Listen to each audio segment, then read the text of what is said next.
Happy Thursday. I'm Chief Forecaster Dakota Hunter with your First Defense forecast, and the winds will be kicking up throughout the day and especially tonight. So we do have a wind advisory that is currently in effect for essentially, the westernmost southern tier. And this will start basically tonight, and then it will run until 10 a.m. tomorrow morning. And there's also a lakeshore flood warning as well. Now, even though all of Chautauqua County is highlighted in green, the whole county is not under this warning. It is essentially the Lake Erie shoreline communities with the strong winds tonight and then early tomorrow morning with the high lake water level and some high waves coming from the winds.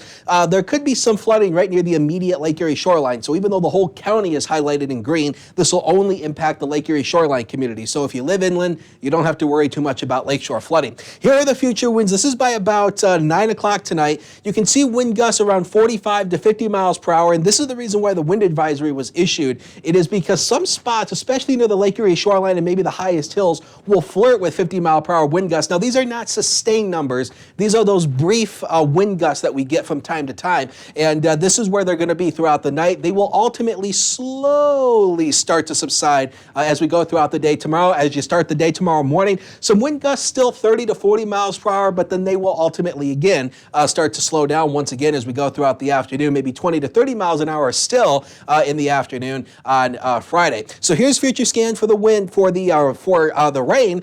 There'll be a few spotty showers through the afternoon, but very spotty in nature. I think mostly cloudy throughout the day today. Very potent cold front back to our west. That's why the winds are kicking up. It is out ahead of that front. And then as the front moves on through, we'll see the influx of moisture. And notice the wind direction shift. It'll start to shift more westerly. That'll start to favor more cooler air. And then you know what happens with the colder air filters in. It'll start to change some of this over to some light snow showers, possibly Friday, but very little, if any, accumulation out of that. 43 degrees is the official high tomorrow, but that is going to occur very early in the morning as the front plows on through. Temperatures will be knocked through the 30s. We'll probably end the day probably around 32 degrees. 43 again for Saturday, partial sunshine. Sunday, a light rain and snow mix, 39. And then as we head into the holiday traveling week, temperatures not too bad, back to where they should be into the mid to upper 40s. And then on Wednesday, we could make a run at 50 degrees, but Thanksgiving right now is looking a bit dicey. And of course, we'll have more information on it